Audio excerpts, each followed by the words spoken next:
जमात इस्लामी हिंद महिला प्रभाग 1 सितंबर से 30 सितंबर तक एक अभियान चला रहा है, जिसका उद्देश्य समाज के लोगों के बीच जागरूकता पैदा करना और उन्हें वास्तविक स्वतंत्रता क्या है से अवगत कराना है।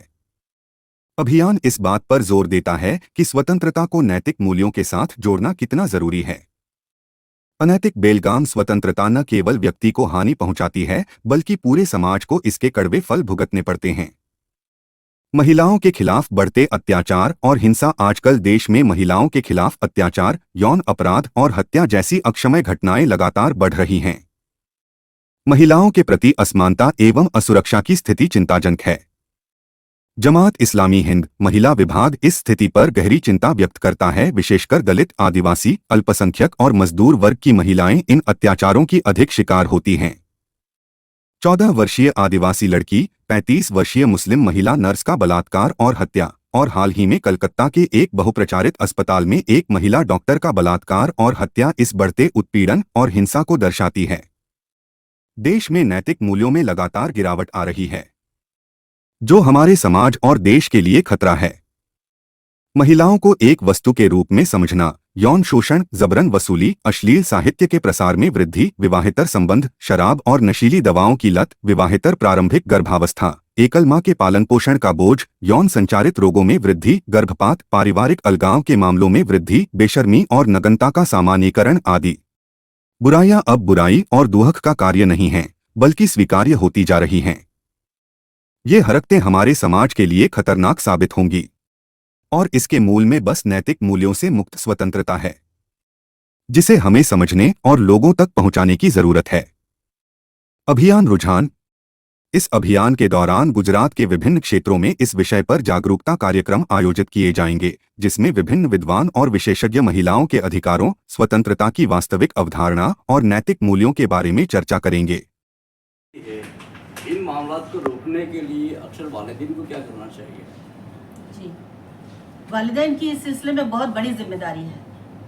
वालिदैन बचपन ही से अपने बच्चों को मॉरल वैल्यू सिखाएं और उन्हें बताएं कि उनकी लिमिटेशंस क्या हैं, और अगर वो उन लिमिटेशंस का पालन नहीं करेंगे तो किस तरीके से उनको नुकसान हो सकता है, उन सारी चीज़ों से पेरेंट्स को बताना बहुत ज़रूरी है। तो बहुत बड़ी जिम्मेदारी हो जाती है पेरेंट्स की कि वो अपने बच्चों को बचपन ही से बताएं। और इसमें लड़का और लड़की का कोई भेद नहीं है कि हम लड़कियों को तो कहें कि तुम्हें इस तरीके से रहना चाहिए, तुम्हें इस तरीके से रहना चाहिए, और लड़कों को कहें कि वो जिस तरीके से भी बाहर निकलना चाहते हैं, जो कुछ करना चाहते हैं वो करते रहें। ऐसा नहीं, बल्कि बच्चों के ऊपर पेरेंट्स की पूरी जिंदगी निगाह रहे कि मेरा बच्चा क्या कर रहा है, कहाँ जा रहा है और कैसे काम कर रहा है, इसकी सोच कैसी बन रही है।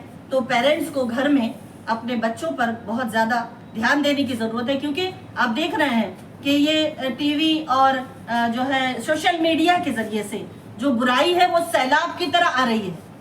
तो इस सैलाब से बंद बांधने के लिए पेरेंट्स जो है बहुत बड़ा रोल अदा कर सकते हैं, क्योंकि बहुत बड़े वक्त तक बच्चे घर में रहते हैं। तो वो अपने बच्चों के ऊपर निगाह रखें, वो क्या देख रहे हैं, और फिर उसके नुकसानात से भी उनको आगाह करें।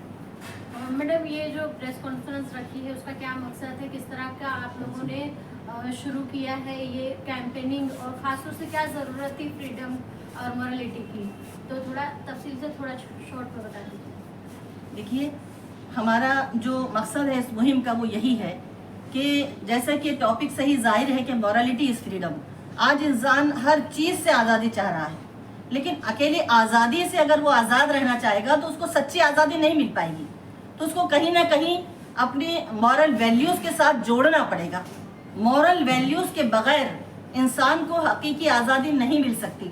मिसाल के तौर पर अगर आप देखें कि सैलाब है, उसके अंदर पानी जो मौजें मारता हुआ हमको नज़र आता है तो बड़ा खूबसूरत लगता है, लेकिन वही पानी जब उसके अंदर जोश आने लगता है और वो अपने तट को फलांग कर, अपने लिमिटेशंस को तोड़कर जब बाहर आता है पूरे जोश के साथ, तो बाढ़ आ जाती है और हम देखते हैं कि फिर क्या कुछ होता है। तो इसी मकसद के तहत कि हम अखलाक को, मॉरल वैल्यूज़ को, नैतिकता को आज़ादी से जोड़ना चाहते हैं कि इंसान के अंदर जब नैतिकता होगी, मॉरल वैल्यूज़ होंगे, तो वो अपनी आज़ादी का सही इस्तेमाल करेगा। वो अपनी आज़ादी का ऐसा इस्तेमाल नहीं करेगा कि मैं आज़ाद हूँ, मेरा मफाद, मेरा फ़ायदा जिस चीज में है मैं सिर्फ वही देखूंगा। मुझे इससे कोई मतलब नहीं आता कि मेरी आजादी से दूसरों को तकलीफ हो रही है या फायदा। मुझे तो ये देखना है कि मेरा फायदा हो रहा है या नहीं। तो ये आजादी सच्ची आजादी नहीं है। उसकी आजादी से किसी दूसरे को नुकसान नहीं पहुंचना चाहिए। कौन से प्रोग्राम रखने वाले हैं इसके लिए आप? जी, इस सिलसिले में एक प्रोग्राम अभी प्रेस कॉन्फ्रेंस और उसके अलावा पूरे गुजरात में अलग अलग जगहों पर मोहल्ला मीटिंग्स हैं, स्कूल लेक्चर्स हैं। खास तौर से कॉलेजेस और कैंपसेस में जाकर नौजवानों को मुखातब करना हमारा मकसद है।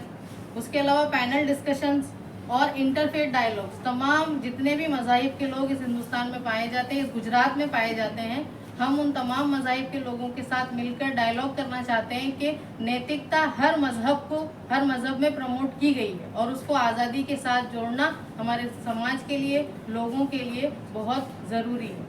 और उसके अलावा एक अहम बड़ा प्रोग्राम जो हम करने जा रहे हैं 28 सितंबर को टैगोर हॉल में। क्या है उस प्रोग्राम में, क्या वो मैसेज हमारा कंक्लूडिंग प्रोग्राम होगा इस मुहिम का, इस कैंपेन का, और जिसके ज़रिए हम यही मैसेज लोगों में आम करना चाहते हैं कि मोरालिटी के साथ ही फ्रीडम असल फ्रीडम है। मोरालिटी और इस्लाम की बात की जाए, मैम फ्रीडम की बात की जाए, मोरालिटी की बात की जाए तो सोशल मीडिया का दौर है, सोशल मीडिया का ज़माना है जहाँ पे मतलब कि मुस्लिम महिलाओं को हिजाब की बात की जाती है। तो आपका जो कंसेप्ट है वो किस तरह का रहेगा? देखिए, जहाँ तक हिजाब का मामला है तो हम जिस देश में रहते हैं वो हमारा जमहूरी मुल्क है। अब इस मुल्क में जहाँ पर कम कपड़ा पहनने की आज़ादी है वहाँ पर हम अपने आप को अगर कवर करते हैं तो उसकी भी आज़ादी हमको मिलनी चाहिए। और ये बात वाज़ेह है कि अगर यहाँ पर आप अगर इस्लाम की बात करें तो इस्लाम तो साफ ये कहता है कि आप अपने आप को कवर करके चलेंगी। तो ये जितने भी सारे मसाइल जिनका यहाँ पर अभी तस्करा किया गया है इनसे आप बचे रहेंगे, महफूज रहेंगे, ठीक है। लेकिन साथ ही साथ जो है हमारा इस दूसरे तरीके से हम इसको बात करें तो आप देख लीजिए कि हिजाब का मामला हो या कपड़ों का मामला हो तो उसमें लड़कियां और बहनें और ख़वातीन खुद अपनी मर्यादाओं का ख्याल रखेंगी कि वो कौन से लिमिटेशंस हैं जिनका ख्याल रखेंगे तो हम नुकसान में नहीं जाएंगे, हमको तकलीफ नहीं होगी, हमें परेशानी नहीं होगी, हम महफूज रहेंगे। और वो कौन सी मर्यादा है जिनको अगर तोड़ दिया जाएगा तो उसके बाद वो थोड़ा नुकसान में आ सकती हैं। एक महीने में आप कितने लोगों को जोड़ना चाहेंगे इसमें? वैसे तो हमारा टारगेट 10 लाख लोगों तक है। तो इसमें 10 लाख लोगों को पहुंचने के लिए कितने लोग आपके साथ काम में आएंगे? हमारा पूरा कैडर है। साथ ही साथ हम हमारी मुस्लिम समाज को भी जोड़ना चाहेंगे। उसके साथ साथ हम हमारे हिंदुस्तानी समाज के भाइयों बहनों से अपील कर रहे हैं कि वो भी हमारे इस अभियान को अपना अभियान समझें, क्योंकि ये मसला कोई किसी एक घराने का नहीं है, ये पूरे हमारे समाज का मसला है। तो हम समाज के दीगर कम्युनिटी के लोगों के पास भी जाएंगे और उनको भी अपील करेंगे। हम स्कूलों में जा रहे हैं, हम कॉलेजेस में जाएंगे, हम यूनिवर्सिटी कैंपस में जाएंगे, हम जो है मदरसों में जाएंगे और हम जो है पैनल डिस्कशन कर रहे हैं एडवोकेट्स के साथ, एकेडमिशियंस के साथ। हम पैनल डिस्कशन कर रहे हैं लॉयर्स के साथ कि वो लोग इस तरीके की बातों को आगे बढ़ाने वाले बने। हम जो इंटरफेथ डायलॉग कर रहे हैं, हम धर्म गुरुओं को भी इससे जोड़ना चाह रहे हैं, क्योंकि धर्म गुरुओं के साथ बहुत सारी आवाम होती है। तो हर मज़हब के धर्म गुरु होते हैं, तो तमाम मज़ाहिब के धर्म गुरुओं से हम मिल रहे हैं और उनके पास जाकर अपना मैसेज पहुंचा रहे हैं, उनसे अपील कर रहे हैं। इसीलिए हमने एक इंटरफेथ सेमिनार का भी आयोजन किया है।